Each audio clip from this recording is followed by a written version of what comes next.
Sharing का फायदा।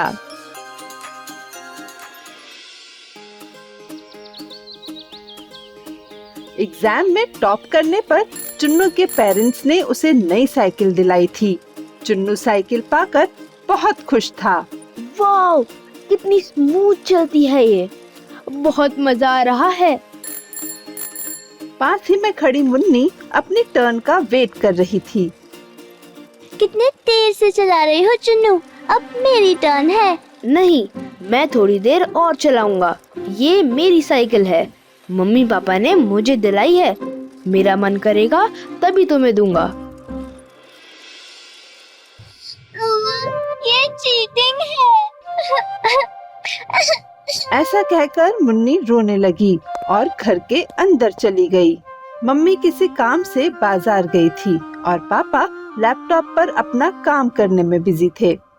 मुन्नी उनके पास जाकर रोते हुए बोली, पापा, मुझे भी साइकिल चाहिए, चुन्नू मुझे अपनी साइकिल नहीं दे रहा है। अरे, मैं अभी उसे समझाता हूँ, चलो मेरे साथ। नहीं पापा, मुझे अपनी साइकिल ही चाहिए। आपके कहने पर वो मुझे अभी साइकिल दे देगा, लेकिन बाद में फिर से ले लेगा। ठीक है बेटा, लेकिन इस महीने तो हम नई साइकिल नहीं ले पाएंगे, नेक्स्ट मंथ के बजट में फिट कर लेंगे। तब तक मैं चुन्नू को कह देता हूँ कि वो तुम्हें रोज 1 घंटा अपनी साइकिल चलाने दे। बस, हैप्पी? थैंक यू पापा। पापा मुन्नी के साथ बाहर आए और चुन्नू को समझाया।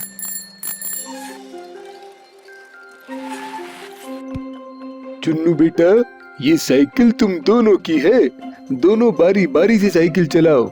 10 मिनट तुम चलाओगे और 10 मिनट मुन्नी।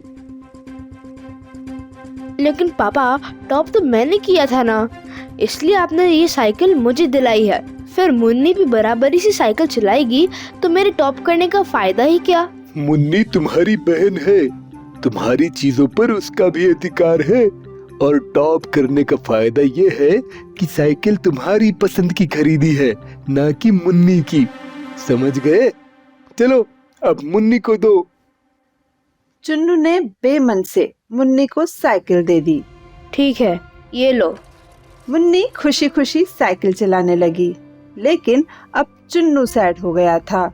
उसे सैड देखकर पापा ने कहा, सैड मत हो चुन्नू, सिर्फ 1 महीने की बात है, फिर मुन्नी के लिए हम दूसरी साइकिल ले लेंगे। लेकिन उसने तो टॉप नहीं किया है, फिर क्यों? कि तुम उससे अपनी साइकिल शेयर करना नहीं चाहते हो, और मैं रोज रोज तुम्हारे झगड़े नहीं सुलझाना चाहता हूँ। चलो, अब मैं जा रहा हूँ, तुम दोनों बारी बारी से साइकिल चलाना, कोई शिकायत नहीं आनी चाहिए। ऐसा कहकर पापा अंदर चले गए। चुन्नू अपनी बारी का वेट करने लगा।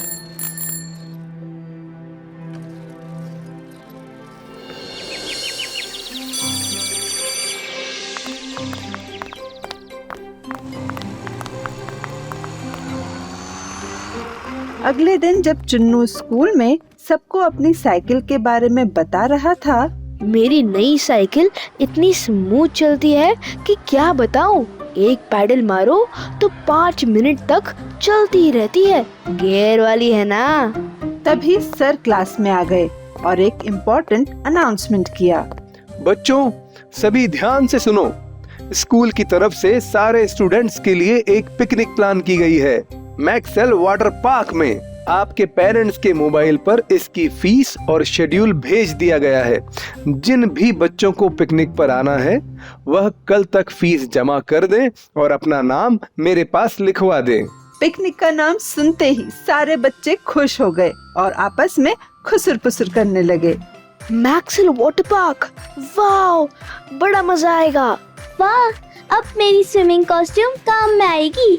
इतने दिनों के बाद किसी बढ़िया जगह जाने का मौका मिल रहा है। घर पहुंचते ही चुन्नू और मुन्नी तुरंत पापा के पास गए और पिकनिक की फीस भरने की रिक्वेस्ट करने लगे।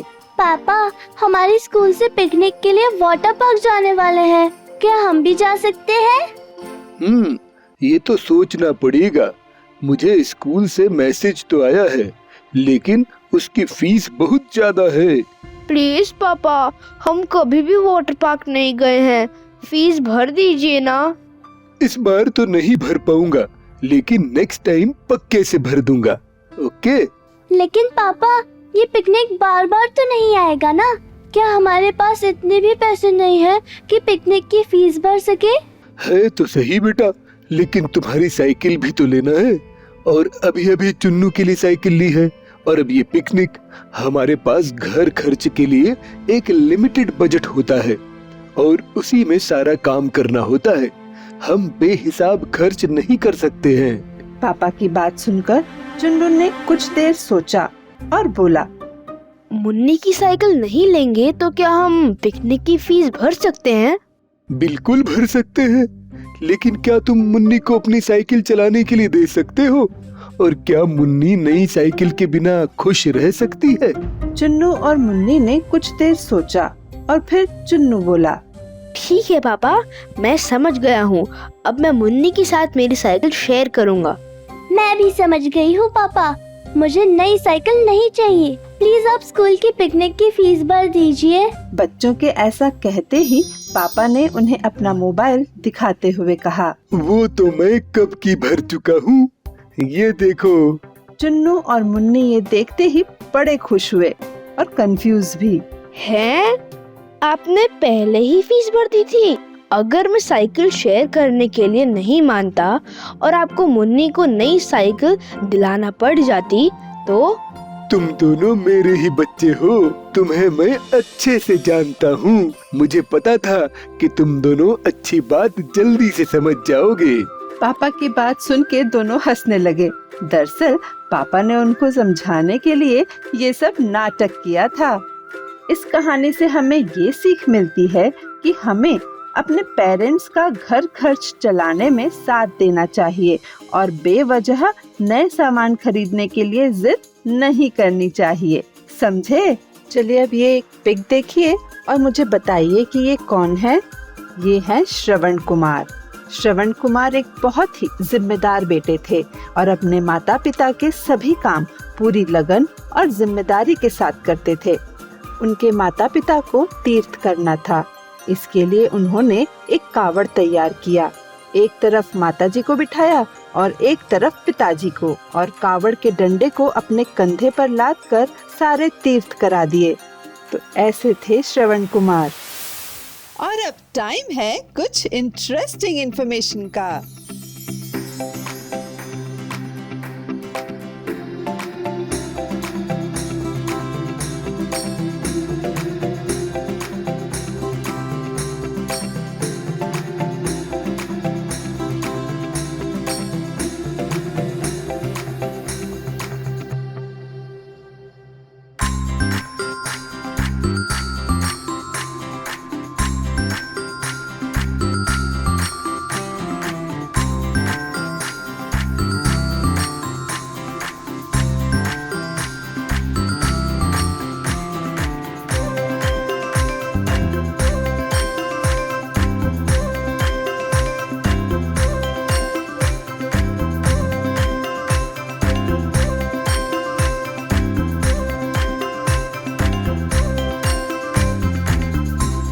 ऐसी ही और मजेदार कहानियाँ देखने के लिए हमारे चैनल को सब्सक्राइब करें और बेल आइकन का बटन दबाना ना भूलें।